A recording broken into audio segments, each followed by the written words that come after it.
All right, get back into deductions from AGI. So deductible taxes from AGI, here we're getting more into state and local taxes. State and local personal property taxes based on value, state and local taxes, state and local sales tax if elected. So you got to make that election in order to do it. State and local taxes for trade or business or income property, that's limited to 10,000. That is commonly referred to as the SALT cap. You can't deduct more than 10,000. If I have $15,000 of withholding on my W-2 employment, I'm capped at recognizing an itemized deduction of 10,000. Deductible taxes for HVAC.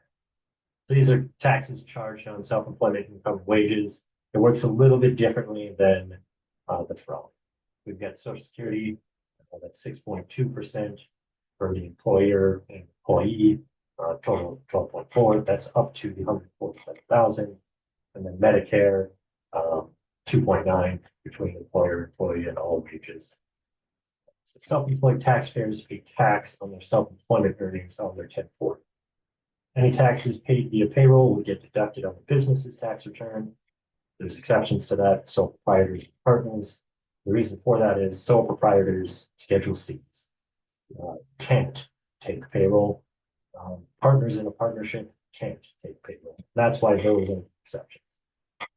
Taxpayer who pays the self-employment tax may deduct 50% of that tax, that's the employer portion, as a deduction for HEI, similar to how a corporate employer would. An S corp owner gets to recognize a deduction for taxes that the business incurs. So this half deduction from self-employment tax is kind of trying to mirror that. I'm going to show you where you can find that on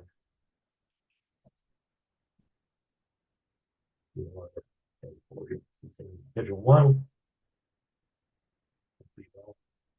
15, deductible part of self-employment tax, attached schedule of self-employment. That gets carried over to page 1 of the 10, but it gets entered on the Schedule 1. Calculating self-employment taxes, generally self-employed taxpayer will need to pay 15.3%, right? They're not an employee or an employer, they're kind of both. So they are responsible for paying the full employment tax on their income calculated on Schedule C or allocated through a Form K1, 12.4% Social Security, 2.9 Medicare, 15.3. If the taxpayer's self-employment income is greater than 147,000, the amount over that is not subject to Social Security tax anymore, similar to how a W-2 employer would be. If they have wages greater than 147, then they don't pay any more Social Security tax. Taxpayer can deduct 1/2 self-employment taxes from AGI on page 1 of the Form 1040. That's what I was talking about before. It gets reported on Schedule 1, it gets carried over to 1040. Additional surtax is levied on taxpayers with income greater than 200,000. These individuals will pay an additional 3.8% on investment, commonly referred to as a net investment income tax, and 0.9% on wages and self-employment income, typically referred to as the additional Medicare tax. It's not subject to Social Security anymore, but it gets subjected to 0.9%, and it's referred to as the additional Medicare tax. I believe that should be on Schedule 2.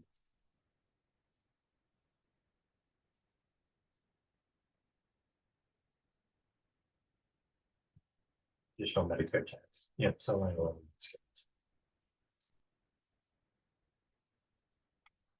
Now we're getting to interest expense as it relates to deductions from AGI. Interest paid on the trade or business loans limited to 30% of that business's taxable income. You carry forward the excess. Interest paid on mortgage of home, that gets limited. Interest paid on student loans, that gets limited. And investment interest or passive activity. What's not deductible is interest paid on personal loans, credit card interest, or auto loan interest.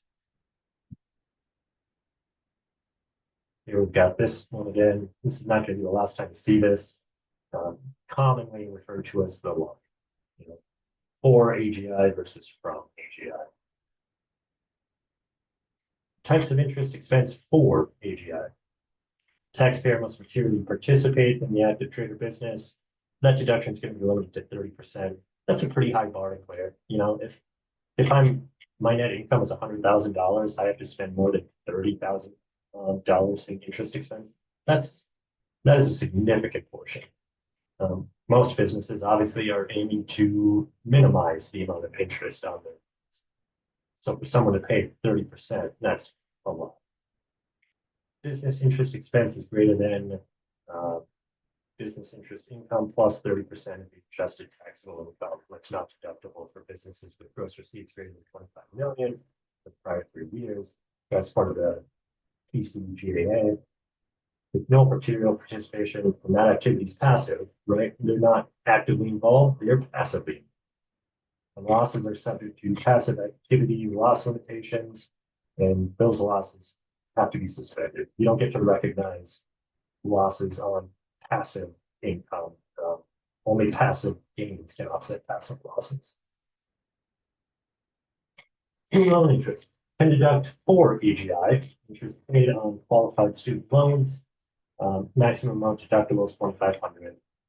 There's a phase out for that. It starts at 75,000. So if you start to make more than that, you start to get phased out of it. I can't remember what the cap is on that, but it ramps up pretty significantly after the 75,000. Loans must be for higher education expenses such as tuition, fees, books, and board. And here we've got types of investment interest from AGI. So we've got investment interest expense. That's defined as interest paid on property held for investment that generates interest income, dividends, annuities, royalties, and net gains on sale of investment property. Does not include interest on debt to buy tax-exempt securities. You know, you get something that's tax exempt, you don't get to recognize losses or expenses related to that revenue. Investment interest expense deductions limited to your net investment income. You carry forward the excellence. Qualified resident mortgage interest also gets reported on Schedule A. Generally, taxpayer can deduct interest paid on your personal residence. And you got to meet 2 criteria to deduct it. It's got to be full acquisition or home equity indebtedness. The property must be a qualified residence. You can have 2 qualified residents, your principal and one other that's considered person under section 288D. Property's residence if taxpayer's personal use exceeds the greater of the following. So this is how you get second category. Personal use greater than 14 days or 10% of the number of days that it's rented. The criteria for acquisition indebtedness got to be secured by the residents. That has to be secured in acquiring, constructing, or improving the residence. And the interest deduction is going to be limited to the first 750,000. Points, you can deduct points if you meet these 4 requirements. It's got to be amount is specified as points in the agreement. Points are a percentage of the loan. Points are an established business practice in that region, and it's paid to purchase your personal residence, which secures the loan. You don't see this a whole lot. Yeah, I mean, I can think of maybe a handful of times that I deal with this point with points in regards to mortgage. Points paid on qualified indebtedness, points paid by seller are treated as if the purchaser had paid them. That it's kind of in lieu of.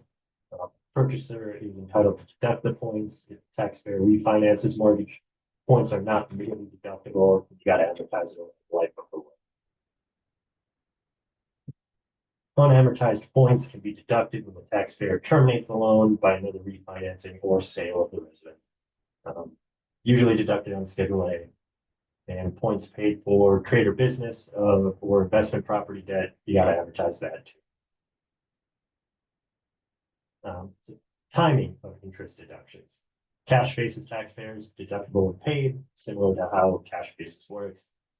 Individuals are cash basis and accrual basis, deductible when accrued.